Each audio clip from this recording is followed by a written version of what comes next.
TDP జాతీయ working president గా మంత్రి నారా లోకేష్ ఎంపిక కావడం అభినందనీయమని రవాణా శాఖ మంత్రి మండిపల్లి రాంప్రసాద్ రెడ్డి హర్షం వ్యక్తం చేశారు.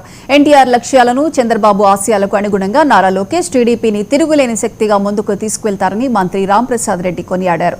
పార్టీ ఆవిర్భవించి 44 ఏళ్లు పూర్తి చేసుకున్న సందర్భంగా 44 ఏళ్ల యువకుడు లోకేష్ జాతీయ అధ్యక్షుడై పెద్ద బాధ్యతను తీసుకున్నారని మంత్రి అన్నారు. కార్యకర్తలకు అండగా ఉంటూ అటు పార్టీని ఇటు రాష్ట్రాన్ని అభివృద్ధి చేసే సంకల్పంతో పనిచేస్తున్న సమర్థవంతమైన నాయకుడు లోకేష్ అని రాంప్రసాద్ రెడ్డి చెప్పారు.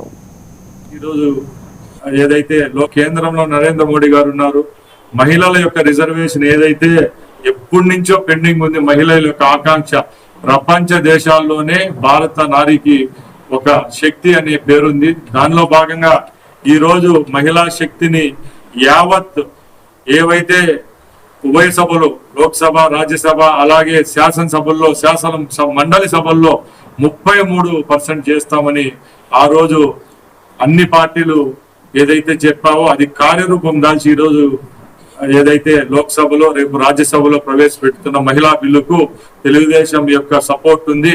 అలాగే తెలుగుదేశం పార్టీలో కూడా మహిళా నారీ శక్తి